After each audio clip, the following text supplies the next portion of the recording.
Hello everyone, welcome to Sukku Shiva vlogs. ఏంటబ్బా ఇవి అని చూస్తున్నారా? లైవ్ క్రాబ్స్ అండి.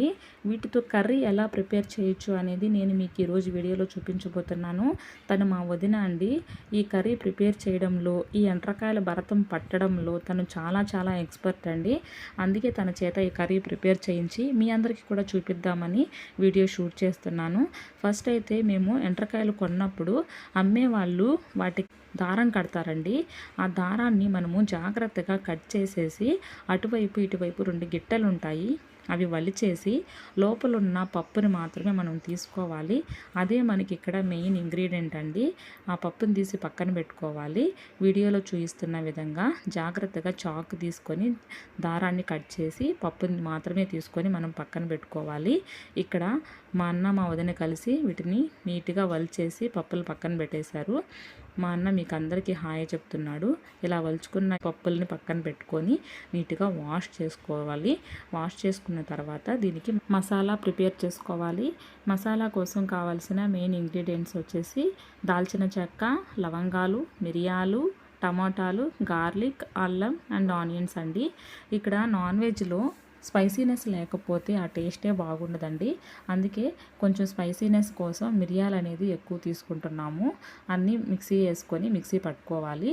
నెక్స్ట్ మసాలా రెడీ అయిన తర్వాత బాణీలు పెట్టి బాణీల్లో వెంట్రకాయలు వేసిన తర్వాత కొంచెం ఉప్పు, పసుపు, అలాగే కొంచెం ఆయిల్ కూడా వేసుకోవాలండి. ఇలా 3 ఇంగ్రీడియంట్స్ వేసిన తర్వాత లో ఫ్లేమ్లోనే ఒక 5 మినిట్స్ అనేది బాగా మగ్గించాలి. ఇలా మగ్గించడం వల్ల నాన్ వెజ్ స్మెల్నెస్ అంతా పోతుందండి. స్మెల్నెస్ పోయిన తర్వాత మనం కర్రీ ప్రిపేర్ చేసుకోవడానికి బాగుంటుంది. నెక్స్ట్ ఏంటంటే ఒక 5 మినిట్స్ మాత్రమే దీన్ని మగ్గించుకోండి, ఇలా గరిటెతో తిప్పుకుంటూ. తర్వాత ఒక బాణీలు పెట్టుకొని ఆయిల్ వేసి అందులో ఆవాలు వేసిన తర్వాత మనం ప్రిపేర్ చేసుకున్న మసాలా అందులో వేయాలండి. కొంచెం పసుపు, కారం, ధనియాల పొడి వేసుకోవాలి.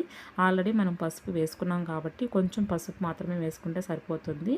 ఇలా అన్నీ వేసుకొని కలుపుకొని మూత పెట్టుకోవాలి. ఒక 10 మినిట్స్ తర్వాత చూస్తే ఇలా ఉడికిపోయి ఉంటుంది. సో మసాలా మనకు ఎంత బాగా వేగితే ఆ కర్రీ టేస్ట్నెస్ అనేది అంత బాగుంటుందండి. ఇలా వేగిన తర్వాత ఎండ్రకాయలని ఇందులో వేసేసుకోవాలి. వేసుకున్నాక ఒక 10 మినిట్స్ హై ఫ్లేమ్లో దీన్ని బాగా ఉడికించుకోవాలండి. ఎండ్రకాయల్లో ఉన్న వాటర్ కూడా ఇందులో వేసేసుకొని గరిటెతో తిప్పుకుంటూ ఉడికించుకోవాలి. ఈ టైంలోనే మీకు ఉప్పు సరిపోకపోతే కొంచెం ఉప్పు కూడా యాడ్ చేసుకోండి. ఉప్పు యాడ్ చేసుకున్నాక మూత పెట్టేసి ఒక 10 మినిట్స్ హై ఫ్లేమ్లో ఉడికించుకున్నాక కర్రీ అనేది ఇలా మనకు రెడీ అయిపోతుందండి.